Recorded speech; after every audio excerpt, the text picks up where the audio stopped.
Bueno,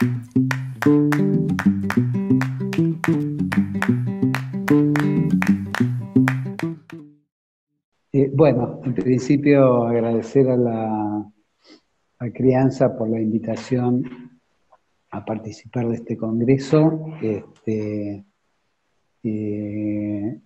Vamos a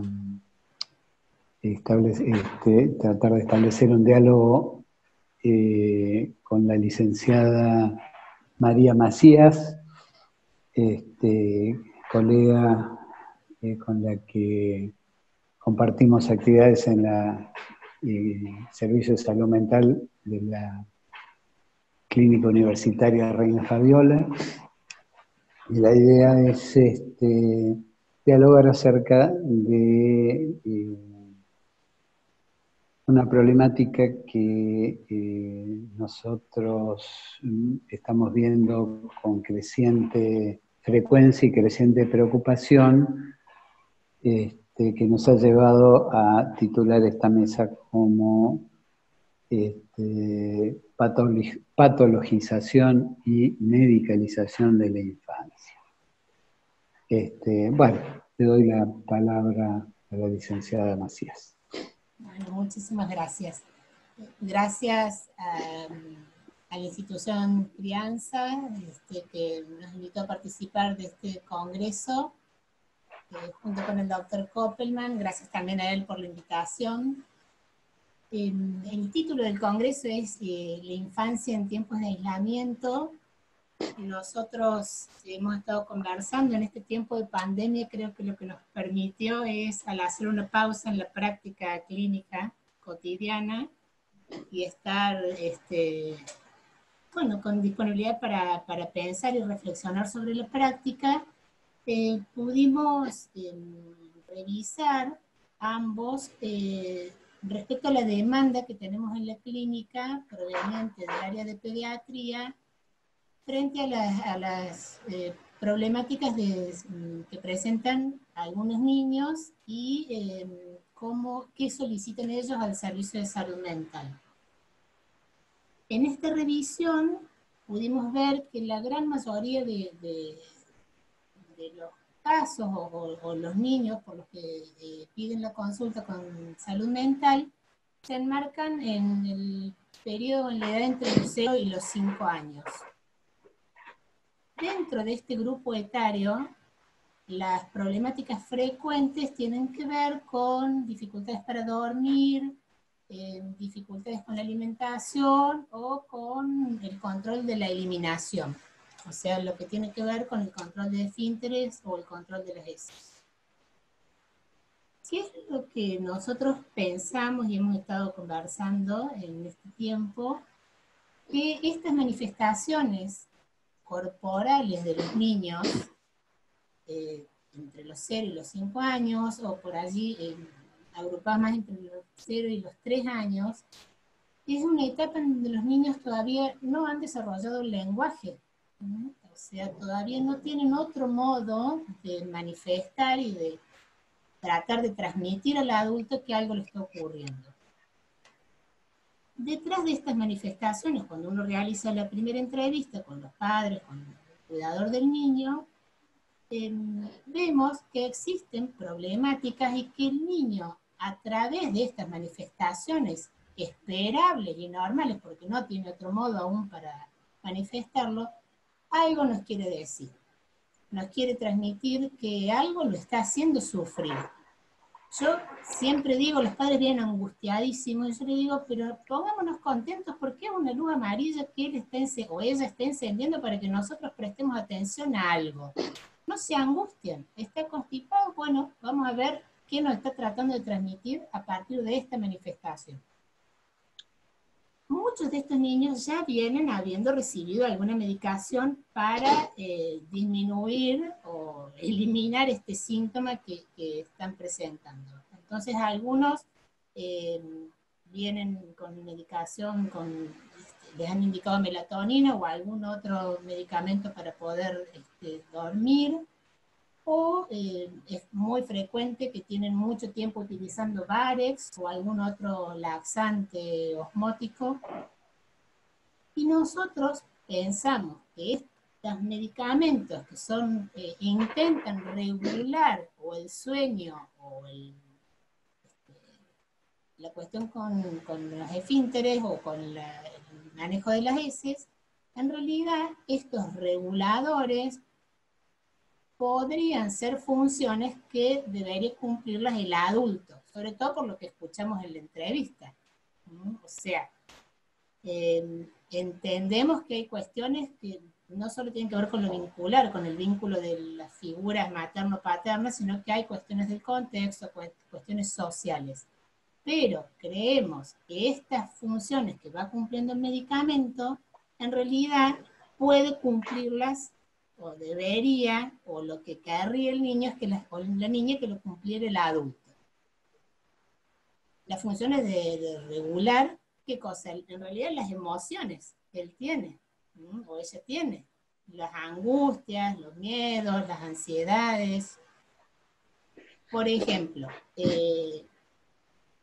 una mamá consulta porque su niña de 6 meses no duerme. Y ella dice que estuvimos de viaje en el exterior y yo creo que haber viajado nos desordenó a todos como familia, entonces ahora no duerme, se despierta cada 40 minutos por la noche. Pero sumado a eso dice, y yo no soporto el llanto de un bebé. Entonces uno puede escuchar ambas cosas, que la familia debe volver a organizarse después de haber estado un mes en el exterior con un bebé de 6 meses, pero también la mamá algo le pasa que no soporta el llanto de un bebé. Y un bebé de 6 meses no tiene otro modo de manifestar que algo le pasa, desde calor, frío, hambre o angustia, que no sea llorando. Entonces, si uno medica frente a esa situación, lo más probable es que ese niño que tiene 6 meses, que después va a comenzar con la introducción de elementos sólidos o con, digamos, en su desarrollo con algunas habilidades o adquisiciones, esa manifestación de no dormir después vire a otra manifestación, con la alimentación o con el control de esfínteres. Entonces, ¿qué nos hemos puesto a pensar? A ver, ¿qué me inquieta a mí después de todo esto que hemos pensado? Voy a aprovecharlo a ver si el doctor Poppenheim puede esclarecernos esta duda, sobre todo los que estamos en el ámbito de la psicología. Justo, a ver, hay un autor que nosotros seguimos mucho, que es un pediatra, René Spitz, que dice que los niños, durante los 6 primeros meses de vida, que su psiquismo aún no se ha desarrollado completamente, apela a defensas muy primarias como el vómito o la inapetencia para decir que algo lo está haciendo sufrir. Ese autor lo desarrolló en el año 1950, 1954, y conjuntamente en esa época comienzan muchos desarrollos sobre la melatonina, ¿no? Sobre a ver qué pasa con esta hormona que nos ayuda a dormir o nos regula el sueño. Entonces, mi inquietud, para aprovechar a ver si el doctor nos puede ayudar al respecto, sería pensar, ¿por qué estas manifestaciones clínicas esperables en esta edad, en los niños, para manifestar su mundo interno, su sufrimiento psíquico, sus condiciones psíquicas, lo que le está ocurriendo, por qué estas manifestaciones, que a veces pueden expresar algún conflicto de la dinámica familiar o del contexto de lo social, que son esperables, son tratadas como patologías, o sea, son tratadas como patologías y medicadas a tal fin, ¿sí? Por el área médica. ¿Por qué cuando uno considera que pueden ser normales o esperables, son tratadas y en ese sentido que nosotros decimos silenciadas o obturan la posibilidad de que el niño exprese lo que le está pasando? Esa es un poco la pregunta, doctor.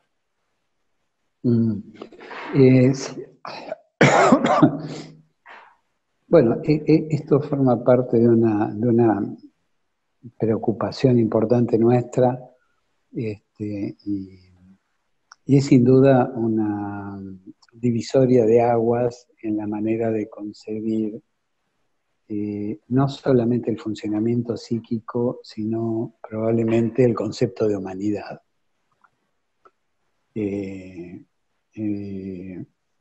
Es imposible pensar en la constitución de la subjetividad por fuera de la época.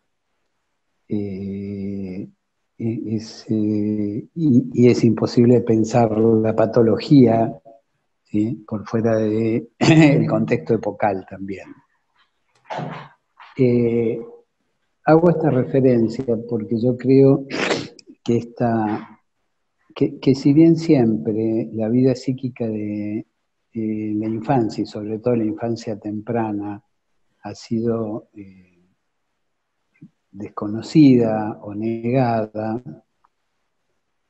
y ha resultado un mundo de difícil abordaje, hay un contexto cultural y social que sobredetermina este tipo de conductas. Y que tiene múltiples variables.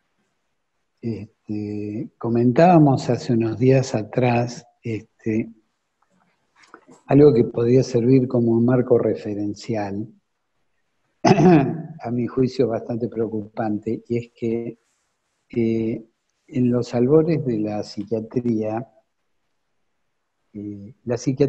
que inclusive era llamada neuropsiquiatría, concebía la patología como un problema orgánico.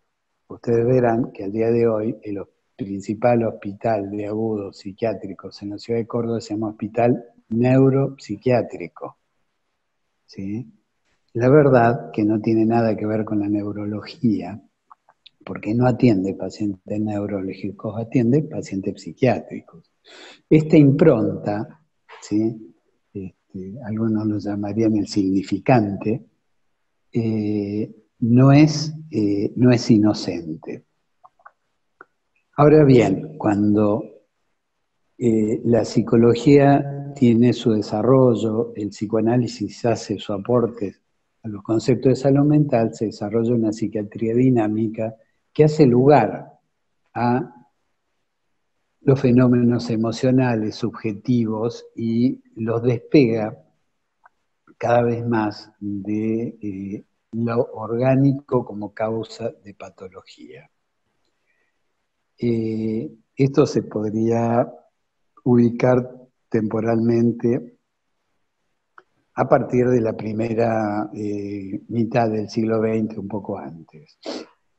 Y acá sucede algo que es paradojal y que avanzando ya en el siglo XXI nos encontramos con que hemos vuelto o se intenta volver con mucha fuerza a aquellos conceptos ya superados. Esto es que toda patología tiene una base orgánica. Esto está muy apoyado en algunas cuestiones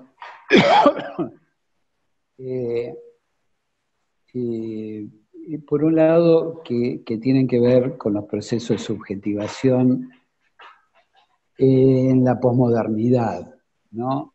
Hay un texto de un pensador francés, Dufour, que se llama El arte de reducir cabezas, donde describe muy bien cómo el pasaje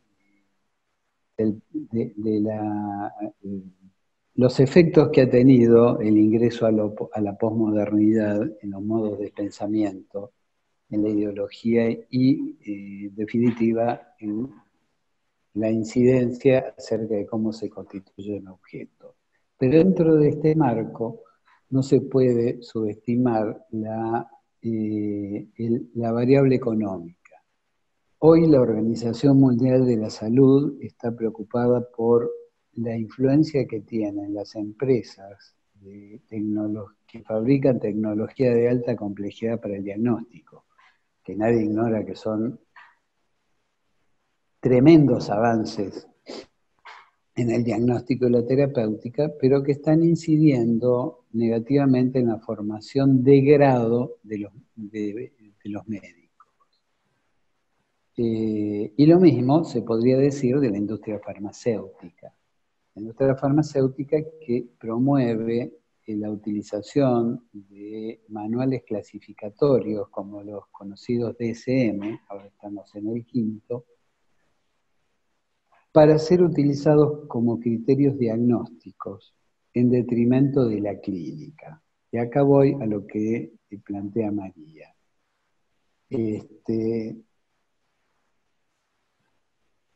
Se me podrá objetar que la medicalización de los niños que observamos en muchos cuadros obedece a criterios diagnósticos. Pues bien, yo propongo, revisemos los criterios diagnósticos, deconstruyamos los criterios diagnósticos.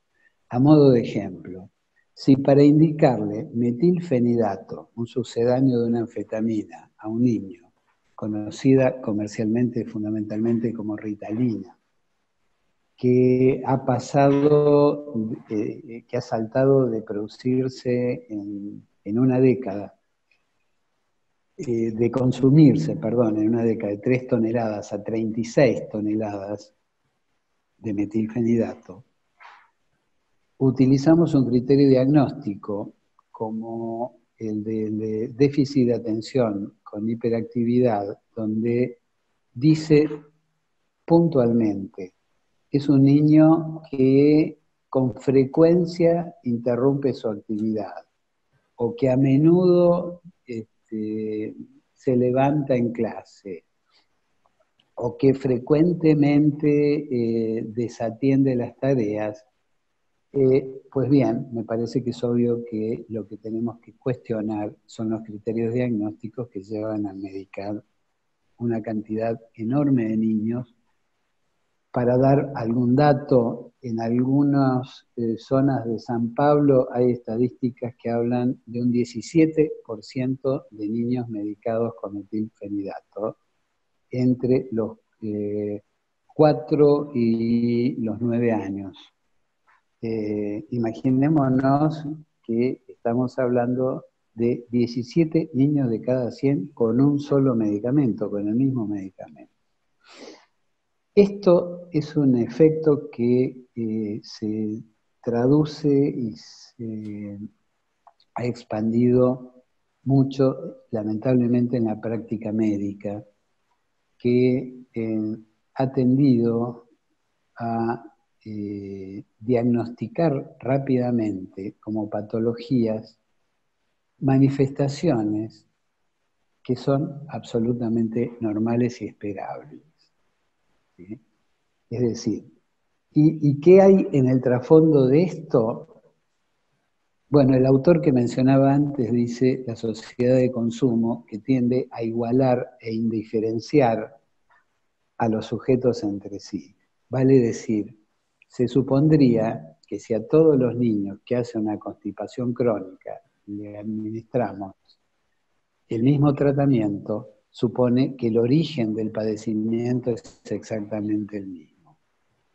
Cuando en verdad cada niño hará una constipación o un insomnio o una anorexia o el síntoma que fuere para poner de manifiesto algo de su padecimiento subjetivo.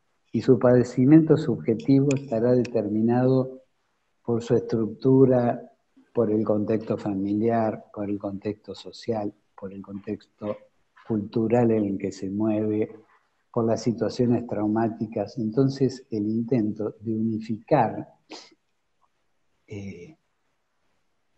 todos los diagnósticos y rápidamente ponerles nombre, porque es muy llamativa la rapidez con que se diagnostica. Quienes nos dedicamos a la clínica de niños, a la clínica psicoanalítica de niños, como es el caso de María Macías, como es el caso mío, y de muchos otros colegas, nos lleva mucho tiempo poder esbozar una hipótesis diagnóstica acerca de un niño que viene con algún síntoma. Y observamos con mucho asombro, pero sobre todo con mucha preocupación, cómo se los diagnostica rápidamente y se los trata médicamente, muy rápidamente. Y quiero aludir con esto a otra de las cosas que trae María, que es las consecuencias de esto. Las consecuencias son nefastas. Si nosotros le damos a un niño un laxante para resolver un problema de constipación, estamos reforzando el área sintomática del niño al mismo tiempo que estamos negándole la posibilidad de ser escuchado en su padecimiento y de ser entendido en su padecimiento. Si quieren, a nivel de los adultos, les voy a dar un ejemplo que es harto evidente. El DSM-4, y creo que el DSM-5 igual, proponen que el DSM-5 creo que ha extendido unos meses el proceso de duelo, pero frente a una pérdida, el DSM-4 aconsejaba que pasado 2 meses de una pérdida de un ser querido, si persistían los síntomas de depresión, debían ser medicados como si se tratara de una depresión mayor. Pues bien, cualquiera que dedique parte de su tiempo a escuchar pacientes que sufren con un proceso de duelo, sabemos que la administración de un antidepresivo a una persona que está en un proceso de duelo es absolutamente iatrogénico, es dañino porque impide procesar el duelo. ¿Qué vamos a decir entonces de la creciente tendencia de darle antidepresivos a los niños? En el afán de los laboratorios por ampliar el mercado de los antidepresivos, se está extendiendo y están apareciendo papers que todos podemos ya encontrar al alcance de la mano acerca de las tasas de depresión o de bipolaridad en niños. Es una manera terrorífica de vincularse y de anular, de no vincularse, mejor dicho, con el padecimiento de un niño. Nuestra tarea en la institución, en el Hospital de Niños, donde también trabaja María, está orientada justamente desde una perspectiva que intente incluir la subjetividad del niño en los procesos de abordaje del padecimiento humano, pero al mismo tiempo, y con la misma preocupación y el mismo interés, la subjetividad de los profesionales que se vinculan con estos niños. Porque entendemos que el vínculo entre un médico y su paciente no es un vínculo técnico, reductible a una observación externa, sino que el médico forma parte de este proceso. Y si tenemos tiempo, a mí me gustaría preguntarle a María si ve que este trabajo que ambos venimos sosteniendo desde hace años ha provocado algún cambio en la modalidad vincular en los médicos, en particular de los psiquiatras. Sí, yo creo, a ver, me parece que un poco por la respuesta que usted nos brindó respecto a lo que conversábamos recién, lo podemos unir con esto que ocurre en la relación médico-paciente, porque primero creo que en la clínica donde estamos, donde trabajamos ambos, el pediatra ha incorporado esto de lo que estamos hablando, por eso creo que en la revisión del material demandan a salud mental o hacen la consulta con salud mental frente a estas manifestaciones que tienen los niños. O sea, me parece que se pueden anticipar para que no tengan estas consecuencias nefastas de las que está hablando el doctor. Y por otro lado, también en el hospital me parece que también podemos ver cómo considera el profesional muchas veces o tiene en cuenta que algo está ocurriendo en el vínculo con su paciente que le impide trabajar, ¿no? Como se correspondería. Por ejemplo, frente a la manifestación del dolor, que es algo tan subjetivo, ¿no? Entonces viene el médico y dice, es imposible que le duela, mira, ya hemos hecho esto, el rescate con esto, y la paciente sigue manifestando dolor. Entonces, antes de conocer la paciente, uno conversa con quien solicita la interconsulta. Es lo fundamental. Yo creo que eso, si tuviéramos que decir algo para hacer, es hablar con quien solicita la interconsulta. Porque a veces no, lo que uno se equivoca es que solicita la interconsulta y va a ver al paciente. No, porque a lo mejor la interconsulta se resuelve en el diálogo con quien la solicita.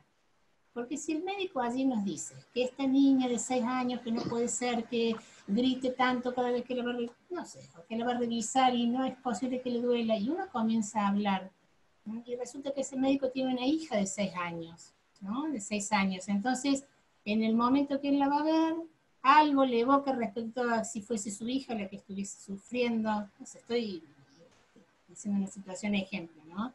Entonces, él no, esa pena que le produce o la angustia que le produce ver en la paciente reflejada alguna característica de su propio vínculo con su hija, le impide, por ejemplo, explicarle las intervenciones médicas que va a hacer para determinada curación, por ejemplo.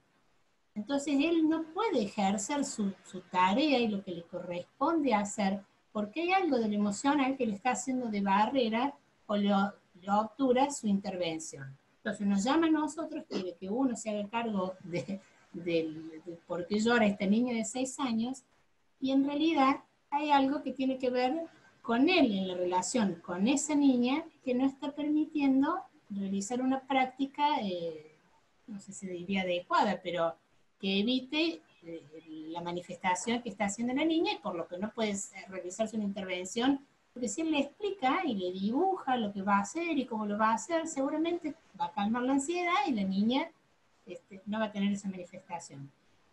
No sé si eso, doctor, responde. Sí, digamos, me parece que es una posición que describe muy, muy claramente la oposición entre un modelo medicalizador y biologizador y patologizador de cualquier manifestación, con un modelo que a mí me parece que remite a una cuestión central. Vos hablabas del psiquismo temprano, de René Spitz, un par de años antes, se empiezan a estudiar las características del psiquismo infantil y de las relaciones afectivas y los vínculos madre-bebé como modelo primordial para comprender las relaciones posteriores. Y me parece que esto se reproduce a lo largo de la vida y se reproduce en los vínculos. Nosotros pensamos que el campo de la relación médico-paciente es una relación donde se juega la transferencia y la contratransferencia en términos psicoanalíticos, y donde la función de continencia de la angustia, que es una función primaria que la madre debe poder ejercer para permitir que se subjetive su bebé, que su bebé desarrolle su propia capacidad de tolerar la ansiedad y la angustia y su propio psiquismo, se reproduce en estos episodios de los cuales podemos contar infinidades, porque es un poquito lo que hacemos todos los días, ayudar al médico a poder contener la angustia de sus pacientes y contener su propia angustia. Y es una ayuda que podemos decir, sin caer en una posición arrogante, que es de suma eficacia. Es mucho más eficaz esto que ir, medicar a un niño, o hacerle un diagnóstico y encaminarlo en una ruta que le va a proporcionar aspectos identitarios vinculados a la patología. Cuando uno a un niño lo trata, lo mismo pasa con con la tan mentada epidemia de trastornos generalizados del desarrollo. Y al igual que con la epidemia de hiperactividad y déficit de atención, lo que deberíamos preguntarnos ¿es una epidemia que sufren los niños o hay una epidemia en los profesionales que los lleva a sobrediagnosticar y sobremedicar todos estos pacientes? Bueno, parece que nuestro tiempo es este y volvemos a agradecer a María y a la institución que nos invita. Gracias a usted también.